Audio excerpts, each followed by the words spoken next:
హైదరాబాద్లో ఐపీఎస్ అధికారి నవీన్ కుమార్ను పోలీసులు అరెస్ట్ చేశారు. సిసిఎస్ పోలీసులు ఆయన అదుపులోకి తీసుకున్నారు. ఇంటి నుంచి డ్యూటీకి వెళ్తుండగా సిసిఎస్ పోలీసులు అడ్డుకున్నారు.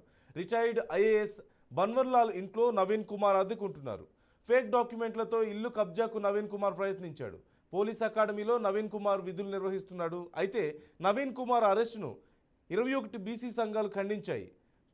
ప్రమోషన్ ఆపడానికి కేసు పెట్టారంటూ ఆరోపిస్తున్నారు.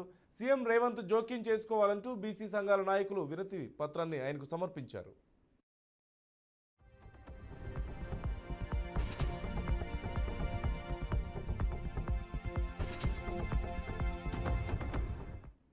ఇదిలా ఉంటే తన అరెస్టుపై ఐపీఎస్ నవీన్ కుమార్ స్పందించారు. విచారణ కోసమే పోలీసులు ముందు హాజరయ్యారంటూ తెలిపారు. తప్పుడు ఆరోపణలతో తనపై కేసు నమోదు చేశారంటూ ఆరోపించారు.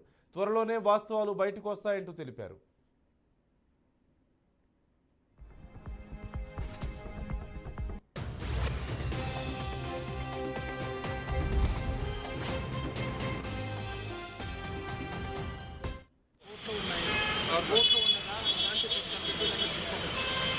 కంప్లైంట్ ఇచ్చినారని చెప్పేసి దానికి నా సైడ్ వర్షన్ అని చెప్పడానికి నేను వచ్చాను. ఆబ్జెక్ట్ చెప్పాను. సార్ మీ మీద పెట్టింది తప్పుడు కేసు అని అంటున్నారు. అసలు విషయం ఏం జరిగింది ఒకసారి విషయం మామూలుగా ఒకసారి ఒక్క నిమిషం చెప్తే ప్యూర్లీ ఒక సివిల్ మ్యాటర్. దాని గురించి పలుకోటి ఉండింటే ఇప్పుడు అంటే మిమ్మల్ని టార్గెట్ చేసి మీరు ఎలా కరెక్ట్ కానీ టార్గెట్ చేసిర్రు.